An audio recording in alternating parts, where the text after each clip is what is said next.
Arlindo, você sempre foi da área de economia, trabalhou em governos e depois foi professor, passou a ser professor da universidade. No meio disso, veio um convite para você ser militante partidário, em 86. Como foi essa virada, essa mudança de vida que você teve? Olha, Cláudia, primeiro, na realidade, a minha vida na universidade sempre correu paralela à minha atividade profissional, fosse em governos, fosse em consultorias ou seja onde for. Porque eu, quando retornei do mestrado, em 1972, eu fui com apoio, fui como funcionário do governo do Estado do Espírito Santo, voltei para trabalhar no governo, mas também fui com o compromisso de, ao retornar, eu fui com bolsa também da universidade, né? Então, desde 1973, que eu sou professor da universidade. Fiquei professor, dedicação exclusiva, só neste século. Mas este meu desvio para a militância política partidária se dá a partir de afinidade. Né? Eu tinha um vizinho, eu morava na rua Nicolau von Schilgen, em Camburi, e tinha um vizinho que tinha sido meu contemporâneo de futebol de rua, as famosas peladas da Catedral.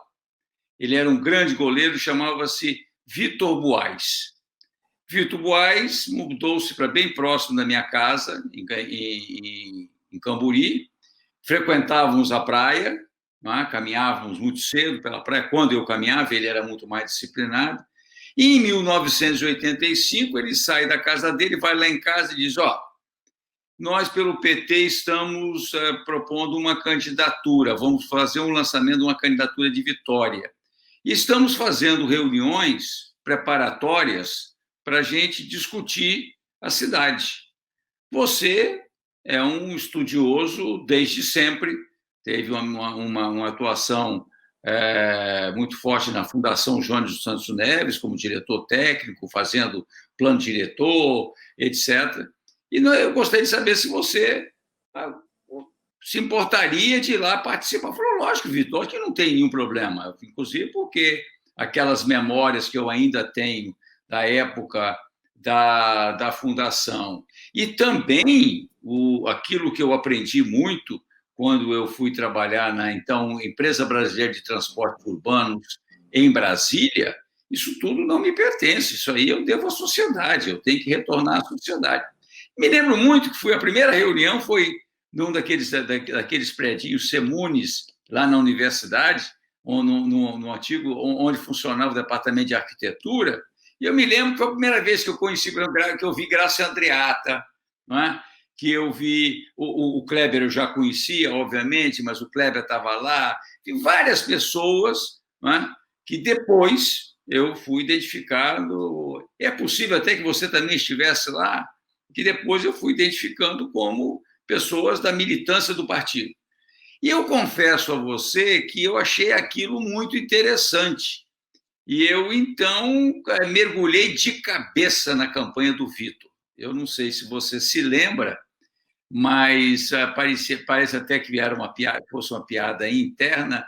Eu só tratava a Lourdinha como primeira-dama. Arlindo, para com esse negócio, esse otimismo acaba perturbando muito o Vitor. Falei: Lourdinha, eu não vou entrar em campanha política para não ganhar. Mas obviamente, em tom de brincadeira. As primeiras pesquisas colocavam o Vitor com 0,4%. Mas você se lembra, você é bom de memória, se lembra que a campanha que a gente fez em 1985 foi uma campanha que mobilizou. A gente fez jantares para conseguir dinheiro, recursos, a gente conseguiu mobilizar a classe média de maneira muito marcante, porque o Vitor sempre foi uma figura muito simpática, e a gente conseguiu fazer uma campanha que deu como resultado ficamos em segundo lugar, e só ficamos em segundo lugar porque nos últimos 10 dias o Gerson Camata botou o Douglas Pupim, botou todo mundo para fazer campanha pelo Hermes Laranja, e é bom que a gente chame a atenção que aquele professor médico da escola, da Faculdade de Medicina da UFES, não é? Ficou em segundo lugar na frente de um ex-prefeito, Crisólogo Teixeira da Cruz, que tinha como companheiro de chapa o nosso querido e saudoso Nenel Miranda, vereador com bagagem. Ou seja, eu acho que aquela campanha que a gente fez realmente foi um sucesso muito grande. Foi um sucesso muito grande.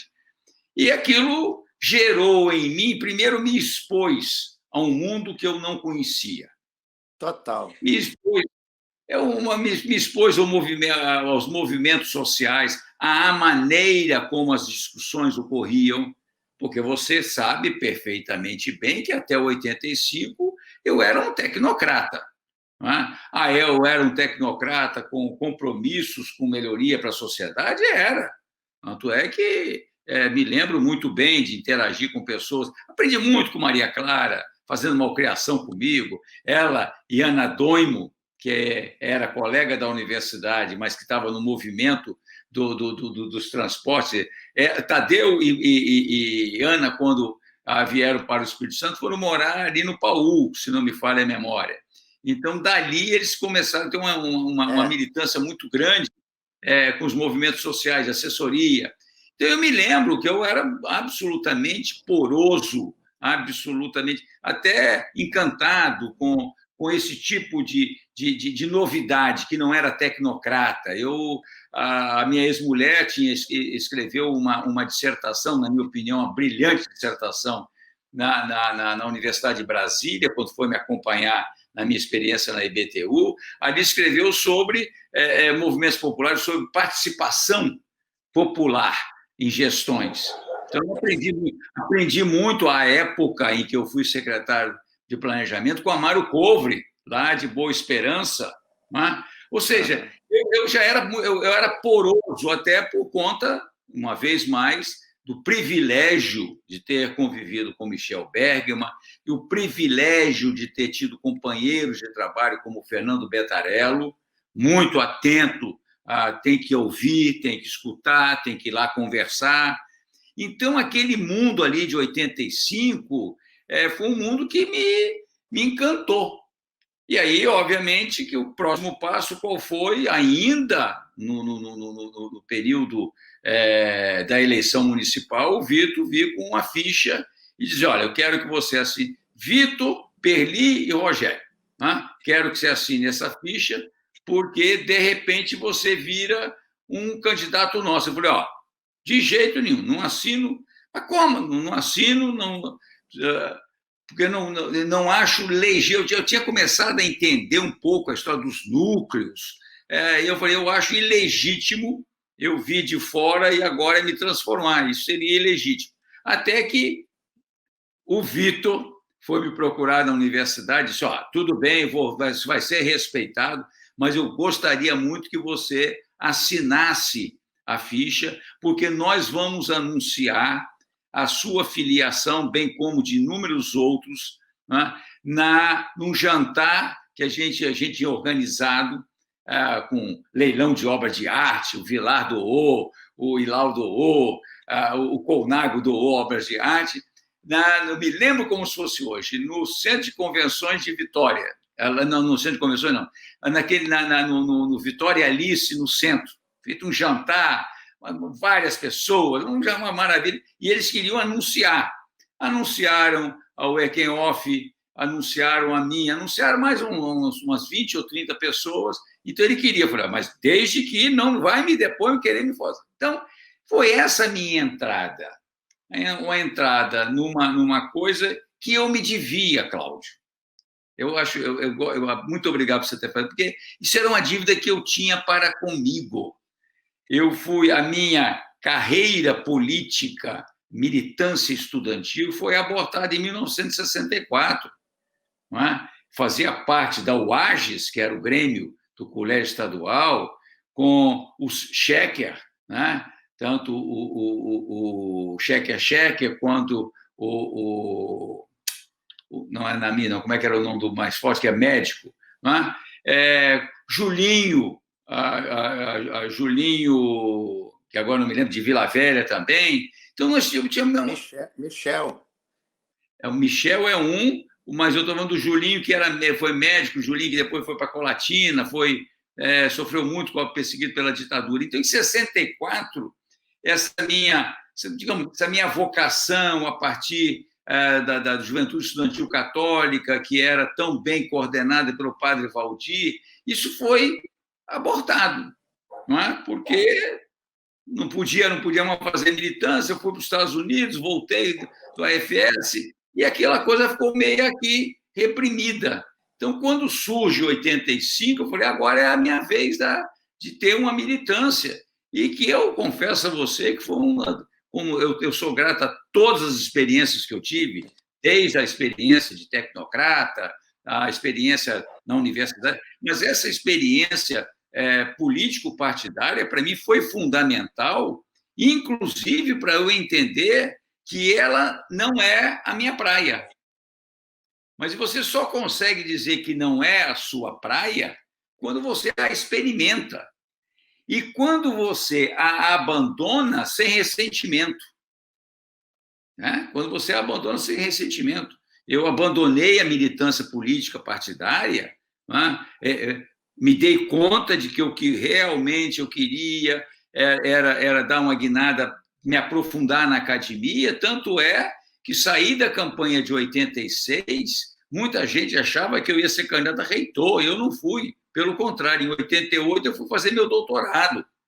Exatamente, inclusive, é isso, inconscientemente, eu posso te garantir, exatamente para deixar claro, olha, porque virou aquela história, em função daquela campanha maravilhosa que a gente fez em 86, os resultados fantásticos que a gente teve em 86, eu virava potencial candidato a absolutamente tudo, prefeito de Cariacica, de Colatina, de São Gabriel da Palha, a reitor, e eu, conversando com a Alice, minha companheira de então, falei, olha, Alice, a gente precisa dar uma oportunidade para os nossos filhos e nós precisamos nos dar um tempo. E a única forma da gente se dar um tempo é a gente aprofundar a nossa vida acadêmica. E fizemos, então, o nosso trânsito para a academia melhor qualificada, no meu caso, porque ela já tinha uma formação muito sólida, ambos fazendo doutorado, e aí continuei buscando me colocar politicamente em absolutamente quase tudo na vida, mas sem ter aquela militância política que eu chamo política intensa, político-partidária intensa de 85, 86, 87, né? E essas foram... Em 87, realmente, não tem muito a ver comigo, e apesar de todo o carinho, porque você sabe muito bem que um tecnocrata que tinha trabalhado em governos do período da ditadura, que era consultor de empresas, que morava na Mata da Praia, que andava de Monza, teve muita gente dentro do partido que se arrepiou com isso. Mas depois todo mundo foi vendo, foi entendendo o Arlindo que eu era, o Arlindo que eu sou, e aí viraram convivências excepcionais, maravilhosas, tempo de muito carinho, muito afeto. Então, eu acho que foi essa a minha passagem, eu tenho maior gratidão, e eu vou registrar isso agora, neste momento. Bacana. Eu tenho muita gratidão a pessoas como você, Cláudio, pela maneira como o tanto que eu aprendi com você fazendo campanha, mas também o quanto eu aprendi a ser militante político independentemente de partido, né? A partir da convivência com você, da troca de ideias com você, que depois se transformaram muito forte, troca de ideias com a sua querida companheira e minha queridíssima irmã Tereza, né? Que só me transforma numa pessoa, eu acho que melhor. O Cláudio, Pode. qual o retrocesso pós-golpe de 1916 que mais te marcou? O mais importante de todos, eu acredito que é do fim do mundo. A emenda do congelamento de gastos do governo para as áreas sociais. É a emenda 95, se não me engano, né? Porque ela vai gerar, durante 20 anos, se ela perdurar esses 20 anos, ela vai gerar um fosso social no Brasil quase que irrecuperável, porque você imagina saúde, educação, assistência social, alimentação, habitação, transporte e um sem número de outras áreas da área social, direitos humanos ficarão, né, à míngua, como já estão ficando. Já estão ficando. Esse é o impacto principal e que tinha sido a grande conquista dos 10, 12 anos dos governos anteriores, né? Do Lula e da Dilma. Um crescimento não tão suficiente para acabar com a pobreza, não, porque no Brasil a desigualdade social é quase campeã mundial, né? Nós só perdemos para um país da África, não é isso? Em desigualdade social, mas tinha recuperado muito da vida digna, né, das pessoas. O emprego tinha quase zerado, né? A fome tinha zerado, fome zero, de tal forma que hoje nós estamos vendo os impactos dessa emenda constitucional que veio nesse bojo aí do golpe e que está trazendo para a vida da maioria da população, né? Que é pobre, trabalhadora, que mora nas periferias das cidades, que sofre muito, né, com esse sistema. E na área mais ideológica, mais política, essa loucura de nós dependermos de novo dos Estados Unidos, né? Ficarmos submissos, né? Debaixo da bota, né, norte-americana, né, na bota Yankee, como nós falávamos na época da ditadura militar. Né? Acho que esses dois aspectos são os mais marcantes, sem falar na violência, porque é um governo da morte, né? É um governo da violência, do armamento, da resposta violenta, do desprezo ao ser humano, do desprezo à vida. O tratamento da pandemia que esse governo está fazendo é a necropolítica, política da morte, né? De tal forma que isso tem impactado muito, inclusive a mim, lá dentro de mim, está fazendo muito, a maioria está fazendo muito mal, me trazendo impactos psicológicos fortes, né? Porque a vida inteira lutando pelo bem viver, por uma nova vida, um outro mundo que é possível, eu acredito que é possível um novo mundo, e viver essa transição negativa, né, direitosa, necropolítica, é muito difícil. Eu sei que daí há de nascer um novo paradigma, ou novos paradigmas de vida, inclusive de vida junto com o planeta, porque até agora, né, desde o nascimento do capitalismo, principalmente, a natureza não existe, não é cuidada, né? Ela é explorada a palavra exploração, ela saiu da exploração do ser humano para a exploração do planeta, né? Com a mineração, com a indústria do reflorestamento para exploração da madeira, de tudo, exploração da pedra, do granito e do mármore. É exploração, né? Exploração, como se isso fosse o petróleo, né? A exploração do petróleo, a terra sendo esvaída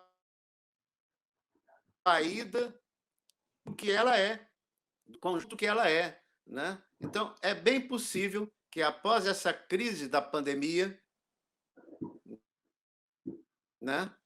Essa crise da pandemia, que os bolsominions dizem que não há crise, né? Eles acreditam que não há crise, são um tanto malucos nesse sentido, não acreditam na ciência, não acreditam nos paradigmas que podem recuperar a humanidade, mas eu acredito que a força da humanidade, né? A força da humanidade, que de repente produz um Papa Francisco, produz um Dalai Lama, produz lideranças populares, as mais diversas, né? E que nos ajudarão a desenvolver um novo paradigma, que a gente tem chamado de o bem viver, tentando recuperar paradigmas dos povos originários, né? Dos povos originários, que têm muito para nos ensinar da vida em comum, da vida em comunidade. Cláudio Vereza, que bom que a gente Eu acho pode... que é por aí. Eu creio, é isso que me faz viver ainda sorrindo e, de vez em quando, tocando violão. Cláudio Vereza, você tem tantas histórias para contar, mas eu acho que nós temos que interromper essa nossa fala neste momento. Outras virão, e eu espero que mais pessoas tenham o privilégio que eu tenho de conviver com você, de procurar se embebedar neste caldeirão de vida e de esperançamento e de vontades de que o futuro seja melhor para todos, não só para uma, não só para mim, para minha família, não, mas para todos. Eu acho que você é um exemplo.